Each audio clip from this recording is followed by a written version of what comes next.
অভ্যুত্থানে অংশগ্রহণ করেছি বলে যে কোনো রকম অন্যায় আচরণ করার কোনো বৈধতা কারো হাতেই থাকতে পারে না। আমাদের কথা ছিল যে নতুন একটা বন্দোবস্তে আমরা পৌঁছাবো যেখানে ন্যূনতম নাগরিকের মর্যাদা থাকবে এবং সেখানে নারীর মর্যাদা নাগরিকের মর্যাদার অত্যাবশ্যকীয় একটা অংশ, মানে এটা ছাড়া তো আসলে নাগরিক মর্যাদার কোনো প্রশ্নই আসে না।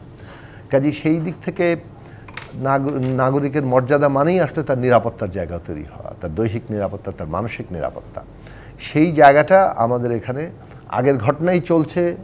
পরিস্থিতি মনে হচ্ছে যে এখন যখন 8 বছরের শিশু আসিয়াও রেহাই পায় না, তখন মনে হচ্ছে যে পরিস্থিতি বোধহয় আরও খারাপের দিকে যাচ্ছে। এবং একই সময়ে যখন অন্যান্য আরও অনেকগুলো ঘটনা চলে, বিশেষভাবে আমরা যেটা দেখছি যে মানে মাজারে হামলা হচ্ছে কিংবা অন্য কোনো ধর্মীয় জাতিগত যারা নিপীড়িত জনগোষ্ঠী ঢাকা বিশ্ববিদ্যালয়ে হচ্ছে কিংবা কেউ যখন হচ্ছে তখন সেটা নিয়ে যে ডিসকোর্স হচ্ছে, সেই জায়গাটা আরও বড় প্রশ্নের বিষয়। একজন নিপীড়নকারী নিপীড়ন করলো কিংবা আরেকজনের স্বাধীনতা হস্তক্ষেপ করলো, সেই প্রশ্নটিকে বরং অন্যভাবে ব্যাখ্যা করার চেষ্টা করা হচ্ছে।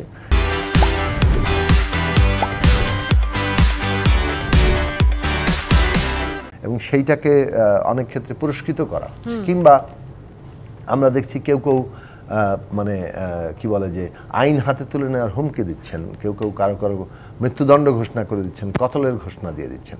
এই সব কিছু আগেও হয়েছে, এখনও হচ্ছে এবং তীব্রতা বাড়ছে। সেটা নিশ্চিতভাবেই আমাদের মানে কাঙ্ক্ষিত তো নয়, এইটা কোনোভাবেই মানে এটাকে গ্রহণযোগ্য নয়। এবং এইটা আগে যেমন গ্রহণযোগ্য ছিল না, এখনো গ্রহণযোগ্য নয়। এবং এইটা জনগণের ঐক্যের মধ্য দিয়ে আমাদেরকে এই জায়গাগুলোতে প্রতিরোধের জায়গায় যেতে হবে এবং এখানে একটা ওই যে ভারসাম্য জায়গায় পৌঁছাতে হবে। সকলকেই যার যার নিজের মতের অনুযায়ী সহাবস্থান করার যে নীতি, রাষ্ট্রের যে ভূমিকা, সেই জায়গায় থাকতে হবে। যেটা আমরা সবচেয়ে জরুরি জায়গা ভেবেছিলাম যে রাষ্ট্র এই ক্ষেত্রে গুরুত্বপূর্ণ ভূমিকা পালন করবে। ব্যক্তি গোষ্ঠী নানা ধরনের আচরণ করতে পারে, তার মধ্যে পার্থক্য আছে, এমনকি দ্বন্দ্ব সংঘাত সৃষ্টি হতে পারে। রাষ্ট্রের কাজ হচ্ছে সেটা মিনিমাইজ করা, সেটাকে প্রশমিত করে ঐক্যবদ্ধ রাখা। রাষ্ট্র সেখানে কতগুলো আইন, কতগুলো বিধিবিধানের মধ্য দিয়েই সেই কাজটা করে।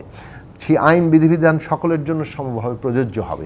সেই প্রশ্নটি যখন হাজির হয় না, যখন মবের নামে কারো উপরে আক্রমণ করা হয়, কার্যত সেখানে রাষ্ট্র থাকে না। রাষ্ট্র যদি সেখানে মনে করে যে না, উত্তেজিত জনতা অথবা এদেরকে ইয়ে করলে আরো সমস্যা হতে পারে, তার মানে রাষ্ট্র নিজেকে আসলে মবের অধীন করে ফেলছে। ওই জায়গাটা আমি শেষ করি লাস্ট কথাটা বলে, যে অভ্যুত্থানে অংশগ্রহণকারী যেই হোক না কেন, আমি হই না কেন, কিন্তু অভ্যুত্থানে অংশগ্রহণ করেছি বলে যে কোনো রকম অন্যায় আচরণ করার কোনো বৈধতা কারো হাতেই থাকতে পারে না। ফলে রাষ্ট্রকে সেখানে ভূমিকা নিতে হবে, না হলে সেটা অভ্যুত্থানের ব্যাপারে এবং অভ্যুত্থান থেকে যে রাষ্ট্র এবং নেতৃত্ব কিংবা সরকার তৈরি হয়েছে তার ব্যাপারে মানুষের আস্থা